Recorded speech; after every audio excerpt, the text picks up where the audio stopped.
ہر غیبت کرنے والے تانے دینے والے کی خرابی ہے جو مال جمع کرتا ہے اور اس کو گن گن کر رکھتا ہے. شاید وہ خیال کرتا ہے کہ اس کا مال اس کی ہمیشہ کی زندگی کا موجب ہوگا. ہرگز نہیں، وہ ضرور حطمہ میں جھونک دیا جائے گا. اور تم کیا سمجھے کہ حطمہ کیا ہے؟ وہ اللہ کی بھڑکائی ہوئی آگ ہے جو دلوں تک جا پہنچے گی. بے شک وہ اس میں بند کر دیے جائیں گے، یعنی آگ کے لمبے لمبے ستونوں میں. ابو لہب کے ہاتھ ٹوٹ گئے اور وہ خود ہلاک ہو گیا.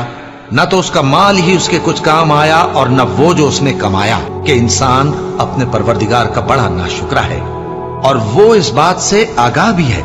اور بے شک وہ مال سے بہت محبت کرنے والا ہے. کیا وہ اس وقت کو نہیں جانتا کہ جب مردے قبروں میں سے باہر نکال لیے جائیں گے اور جو بھید دلوں میں ہیں وہ ظاہر کر دیے جائیں گے؟ بے شک ان کا پروردگار اس روز ان سے خوب واقف ہوگا. سو جس نے اللہ کے راستے میں مال دیا اور پرہیزگاری کی اور بہترین بات یعنی کلمہ توحید کو سچ جانا تو اس کو ہم آسان طریقے کی توفیق دیں گے. اور جس نے بخل کیا اور بے پرواہ بنا رہا اور بہترین بات کو جھوٹ سمجھا تو ہم اسے رفتہ رفتہ سختی میں پہنچا دیں گے. اور جب وہ دوزخ کے گڑھے میں گرے گا تو اس کا مال اس کے کچھ بھی کام نہ آئے گا. یقیناً راہ دکھا دینا ہمارا ذمہ ہے اور بے شک آخرت اور دنیا ہماری ہی ملکیت ہے. سو میں نے تم کو بھڑکتی آگ سے خبردار کر دیا ہے. اس میں وہی داخل ہوگا جو بڑا بدبخت ہے، جس نے جھٹلایا اور منہ پھیرا، اور جو بڑا پرہیزگار ہے وہ اس سے بچا لیا جائے گا. وہ جو اپنا مال دیتا ہے تاکہ پاک ہو اور اس لیے نہیں دیتا کہ اس پر کسی کا احسان ہے جس کا بدلہ اتارا جائے، بلکہ اپنے رب اعلیٰ کی رضامندی حاصل کرنے کے لیے دیتا ہے اور وہ عنقریب خوش ہو جائے گا. مگر انسان عجیب مخلوق ہے کہ جب اس کا پروردگار اس کو آزماتا ہے کہ اسے عزت دیتا اور نعمت بخشتا ہے تو کہتا ہے کہ میرے پروردگار نے مجھے عزت بخشی، اور جب دوسری طرح آزماتا ہے کہ اس پر روزی تنگ کر دیتا ہے تو کہتا ہے کہ میرے پروردگار نے مجھے ذلیل کیا.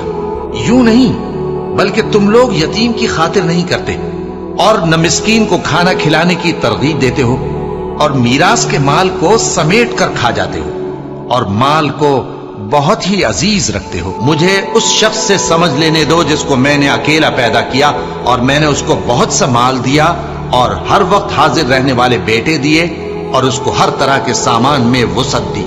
پھر بھی لالچ رکھتا ہے کہ میں اسے اور زیادہ دوں. ایسا ہرگز نہیں ہوگا.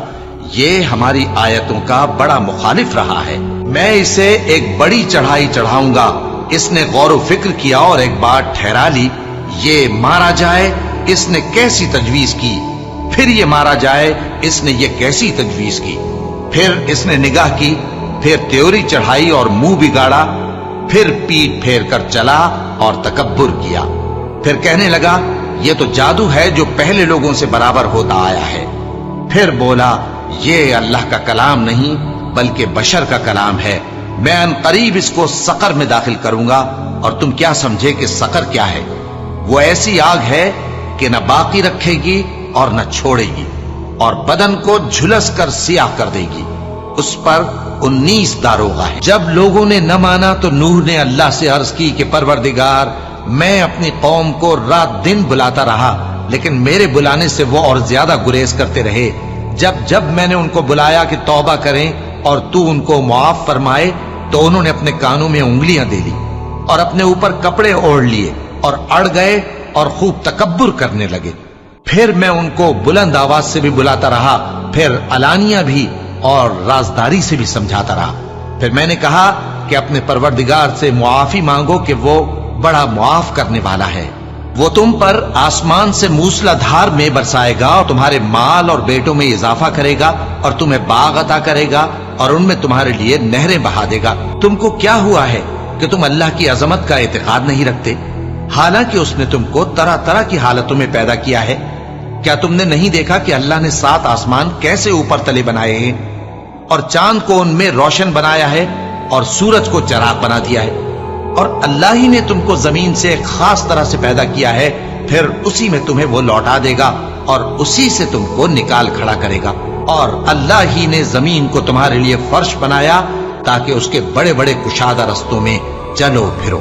آخر میں نوح نے عرض کی کہ میرے پروردگار، یہ لوگ میرے کہنے پر نہیں چلے اور ایسوں کے تابع ہوئے ہیں جن کو ان کے مال اور اولاد نے نقصان کے سوا کچھ فائدہ نہ دیا، اور وہ بڑی بڑی چالیں چلے اور کہنے لگے کہ اپنے معبودوں کو ہرگز نہ چھوڑنا، اور ود اور سوا اور یغوث اور یعوق اور نصر کو کبھی نہ چھوڑنا۔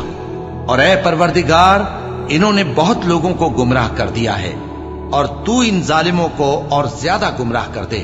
آخر وہ اپنے گناہوں کے سبب پہلے غرقاب کر دیے گئے، پھر آگ میں ڈال دیے گئے، تو انہوں نے اللہ کے سوا کسی کو اپنا مددگار